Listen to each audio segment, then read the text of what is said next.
이슈 칼럼 이어가도록 하겠습니다. 오늘은 참 좋은 경제연구소 이인철 소장과 함께합니다. 소장님 안녕하십니까? 네, 안녕하세요. 네, 뭐 화폐 개혁 얘기부터 바로 출발을 해야 될 것 같은데 워낙에 뭐 군부를 뗀다라는 표현들을 언론사에서 많이 썼잖아요. 근데 이번에 하는 이주열 총재가 리디노미네이션은 논의할 단계가 아니다라고 못을 박았습니다. 맞습니다. 경제부총리도 아니라고 했고요. 그럼에도 불구하고 계속해서 얘기가 나오고 있는데 일단 뭐 화폐 개혁부터 알아보도록 하죠.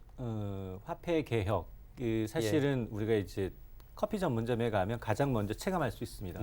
아메리카노 4.5, 뭐 라떼는 5.0. 그러니까 이미 0을 3개씩 지워서 이미 쓰고 있죠. 그러니까 받아들인 사람 입장에서 거부감이 있느냐? 아직 거부감이 있지는 않아요. 그러니까 실질적으로 쓰고는 있는데 이런 이제 화폐에 대한 어떤 실질 가치는 그대로 있지만 이걸 정말 물리적으로 다 바꿀 거냐? 이 문제가 바로 디노미네이션이거든요. 디노미네이션이라는 거는 이제 화폐의 기본 액면가를 디노미네이션이라고 하면 앞에 리가 더 붙으면 화폐의 단위를 이제 변경하는 겁니다. 아, 바꿔버린다. 그렇습니다. 다시 바꾼다는 걸 얘기하는데 특히나 그걸 지금 우리 이제 1달러에 1,100원대라고 하면 그렇죠. 이게 네 자리가 너무 좀 심하다. 이거를 뭐 1,000을 뭐 이제 한 자리로 1,000원을 1원으로 할 수도 있겠지만 약속에 따라서 1,000원을 10원, 대신 1,000원을 100원 단위로 이제 0을 떨어뜨릴 수 있다라는 얘기인데 어쨌든 이 지금 화폐 개혁이라는 이슈는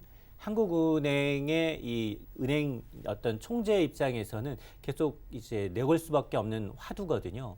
왜 그러냐면 올해 우리나라 예산이 470조예요. 예. 내년에는 슈퍼 예산 500조가 넘어갑니다. 그러면 조 다음에는 어떤 단위를 써야 할까? 만배, 조의 만배는 경이 있어요. 경이죠. 경의 만배? 뭐지?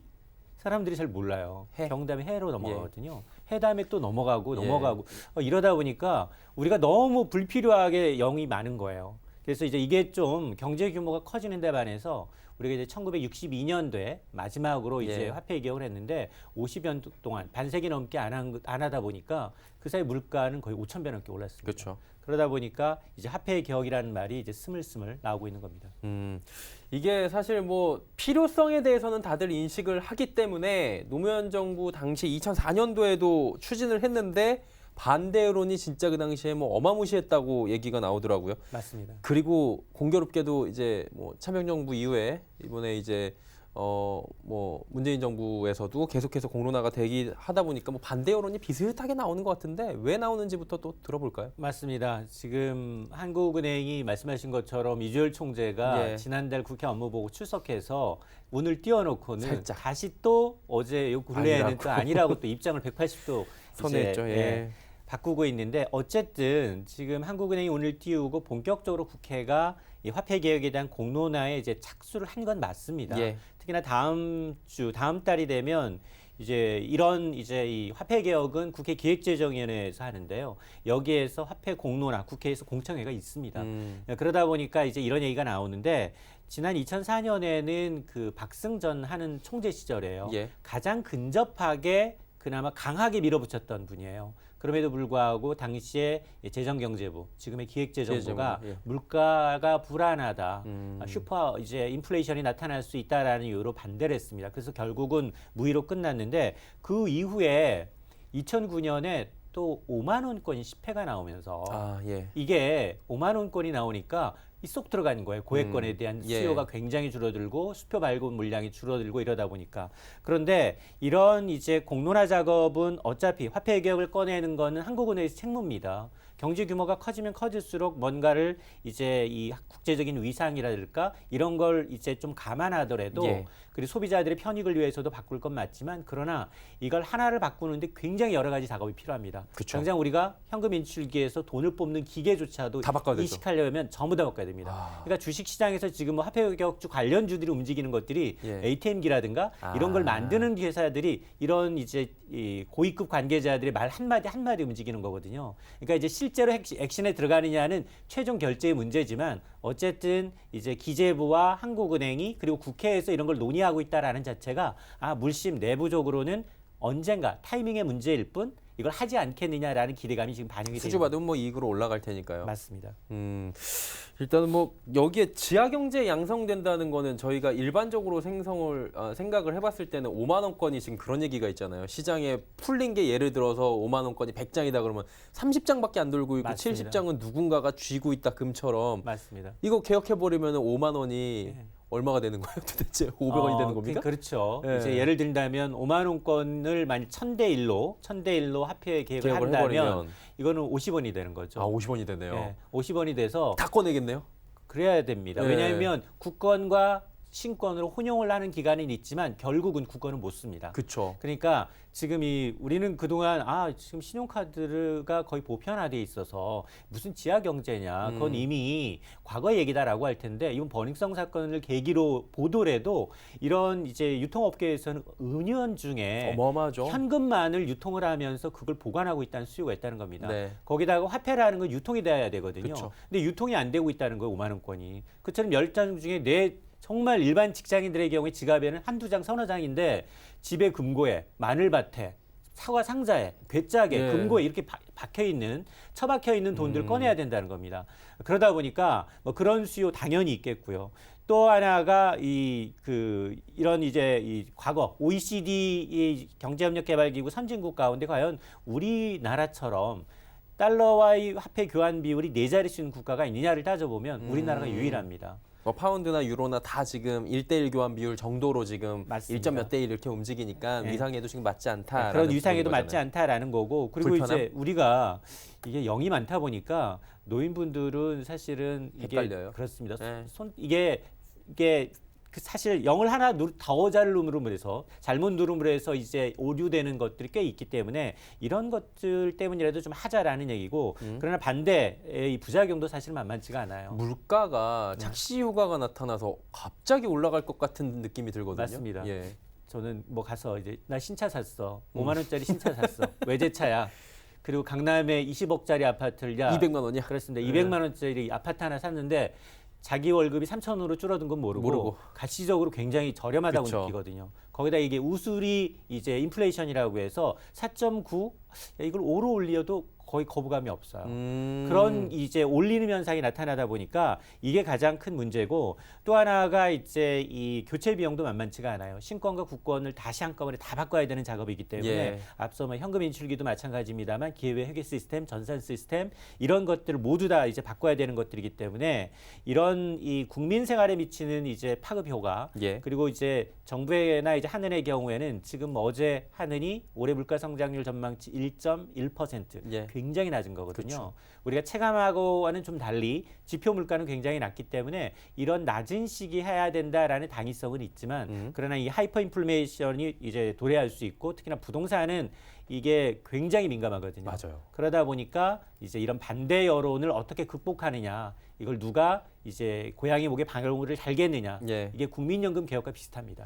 이게 어떤 분이 기사 쓴 거를 그 포털에서 클릭해서 눌러봤는데 뭐 저희 소장님도 눌러보셨을지 모르겠는데 도곡동에 혹은 뭐 반포의 모 아파트가 지금 20억인데 200만 원이 된다면 네. 이런 얘기가 올라왔는데 저라도 살고 싶을 것 같아요. 그러니까요. 예, 그런 하이퍼 인플레이션이 나올 수 있다는 얘기인데 그리고 지금 이게 아무래도 화폐 개혁이라는 부분 자체가 성공한 사례가 정말 그렇게 드물다라는 얘기가 지금 나오고 있습니다. 실패 사례들 궁금한데 뭐 베네수엘라 얘기들 나오고 있는데 그 부분은 좀 차치해야 될 것 같고요. 베네수엘라는 워낙에 좀 특이한 경우였으니까 리스크가 왜 큰지 좀 궁금하네요. 맞습니다. 이게 정치적 상황과도 굉장히 밀접하고요. 예. 이렇게 화폐 개혁이 1960년 이래로 개혁한 국가를 보니까 한 60여 개가 넘고요. 맞네요. 단기적으로 2000년 넘어서도 한 11개 국가가 화폐 개혁을 단행을 했습니다. 예. 근데 뭐 성공과 이제 대부분 선진국들이 이런 걸 관리를 좀 잘하는 편이고요. 그리고 이제 조금 이 중진국 이하의 경우에는 정치적 목적이 개입을 해요. 맞아요. 그러다 보니까 이제 좀 실패한 케이스가 많은데 대표적으로 이제 터키의 경우에는 화폐에 성공한 케이스예요. 이 2005년에 기존 화폐를 100만 분의 1 단위로 이제 낮췄죠. 그러면서 리라를 신리라로 사용을 했는데 당시에 뭐 소비자 물가 지수 개편 전에 뭐 거의 두 자릿수 68%까지 높았었던 물가가 예. 여기는 한 자릿수로 뚝 떨어집니다. 한 4년 만에. 잘 잡았네요. 그렇습니다.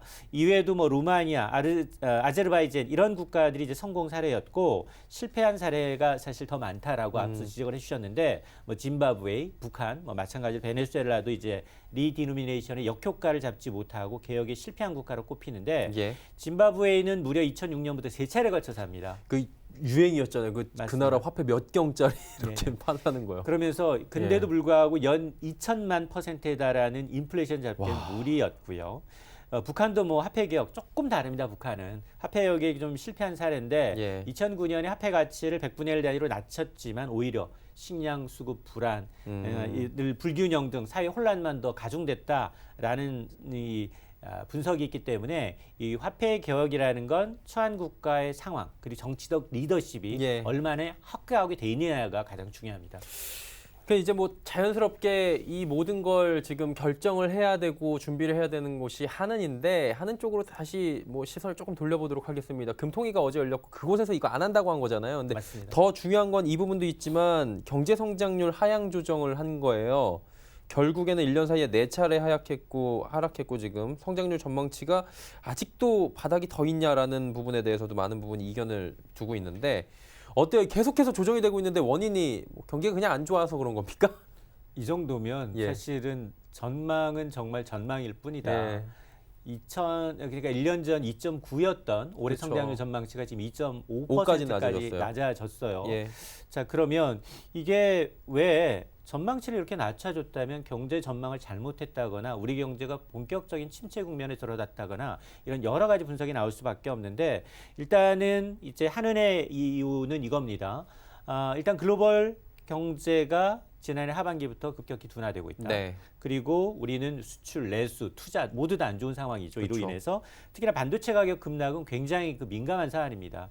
이러다 보니까 이제 수출에 영향이 미치는 영향이 크다라는 건데 다만 이번 전망치가 지금 이제 국회에 이제 계류를 낼 다음 주입니다. 25일에 이제 정부가 이 추경 예산안 7조 원 상당을 이제 예산안을 이제 반영을 해달라라고 국회에 요청을 할 텐데 이게 반영되기 전이라는 겁니다. 그러니까 한은의 판단은 올해 경기 전망을 보게 되면 상저하고 상반기에 좀 낮고 하반기는 조금 회복되지 않겠느냐. 특히 추경이 이제 2분기에 편성이 되면 2분기를 저점으로 조금은 회복될 수 있다라는 기대감입니다. 그래서 만약 경기가 안 좋다면 이 정도라면 금리를 내야 되는 거 아니냐라는 얘기에 대해서도 아직은 섣부르게 판단할 때가 아니다라는 거고요. 근데 물가가 너무 낮아요. 당초 예상했던 게 한 2% 수준이었는데 절반 가까이 낮아졌어요. 1.1이니까요. 그러면 일각에서는 야 경기가 이렇게 안 좋은 가운데 물가까지 떨어지면 이게 디플레이션이라는 더 최악의 상황으로 빠지는 게 아니냐. 예. 그러니까 그거에 대해서도 어제 이주열 총재는 아니다. 아직 디플레이션을 우려할 정도는 아니다라는 얘기고 그래서 전반적으로 보면 앞으로 이 변수라는 게 과연 세계 경제 성장률이 어떻게 될 건지 예. 정말 점진적으로 일부에서는 이게 L자형으로 갈 수도 있다. 아니면 이렇게 바닥이 큰 U자형으로 갈 수도 있다. 여러 가지 얘기가 나오고 있거든요. 나이키 커브형이다. 그러니까 그런 전망이 과연 세계 경제 성장률과 굉장히 우리는 민감하게 갈 수밖에 없는 수출 의존도이기 때문에 그렇죠. 뭐 미국과 중국, 미국과 EU의 어떤 무역 분쟁이 어떻게 귀결될지 그리고 통화 정책은 정말 올해 내내 이제 미국이 동결일지 그리고 그럴 경우 우리가 여기서 또 추가로 예를 들어서 추경이 한 7조 원은 좀 부족하다는 얘기가 있거든요. 예. 이게 왜냐하면 이 IMF가 공고한 9조 원 플러스 알파예요. 근데 불구하고 7조 원이라는 건 지금 쓰여야 할 돈이 너무 많습니다. 미세먼지 대응해야 되고요. 경기 일자리 대응해야 되고요. 산불 대응해야 되고 쪼개 쓰다 보면 이게 경기 성장에 도움이 되겠느냐. 그렇죠. 이런 반론이 있기 때문에 국회가 과연 이걸 여야의 정쟁으로 갖고 가는 게 아니라 경제만을 놓고 해줘야 되는데 내년 선거 때문에 아마 이게 야당이 아마 좀 발목을 잡지 않을까 이런 우려도 있습니다. 뭐 퍼주기다 얘기가 당연히 나오고요. 한쪽에서는 해야 된다라는 얘기가 뭐 뻔하게 나오는 시나리오지만 또 그 부분이 경제 발목을 잡을 수도 있다라고 말씀을 해주셨는데 그러다 보니까 국내 경기 시장에 대해서도 이 주식 시장에 대해서도 이견이 굉장히 엇갈리고 있는 상황입니다. 이 13거래의 상승으로 끝이다라는 얘기들도 있고요. 오늘 반등 봐라. 또 다음 주 괜찮을 것이다. 미국 경기도 괜찮다. EU도 괜찮다라고 얘기하는데 어떻게 봐야 되는 게 나을까요? 정말 찬반 논란이 이렇게 뜨거울 수가 없습니다. 사실 4월 들어서 이틀 제외하고 다 올랐어요. 정말 조금씩 가랑비에 줬듯 조금씩 고점을 올리다가 13일 연속 최장기 타이 기록을 세우고 난 다음에 꺾였습니다. 근데 이 트렌드를 좀 보게 되니까 외국인들이 물론 뭐 일부 하루 이틀 팔긴 했지만 전반적으로 보니까 이달까지도 그렇죠. 굉장히 많이 매수를 하고 있습니다. 예. 그리고 이게 좀 한쪽으로 좀 쏠리고 있어요. 특히나 지금 항공업계의 이제 지배구조 개편 예. 이슈와 맞물려서 거래 대금의 거의 3분의 1이 항공주예요. 음. 그러다 보니까 이게 조금 가리는 현상은 있는데 일단 실적은 어느 정도 기대치를 낮춰놨기 때문에 1분기 실적이 영향을 주지는 않을 것으로 보이고요. 근데 2분기 실적이 좋다 나쁘다는 굉장히 업종별 희비가 엇갈립니다. 그리고 과연 이달 말 다음 달까지 미국과 중국의 분쟁이 끝날 거냐? 이것도 지금 좀 논란이 있어요. 트럼프 대통령은 계속 좋을 것이다라고 하는데 얘기했는데 일부 바꾸잖아요. 그렇습니다. 통신위원회에서는 아니다. 아니다. 차이나 텔레콤 또 잡고 있거든요. 그리고 마찬가지로 지난 시간에 얘기했습니다만 이거 중국 다음에 또 EU 아니야? 이유 아니야? 에어버스를 이유로 지금 계속 맞닥뜨리고 예. 있기 때문에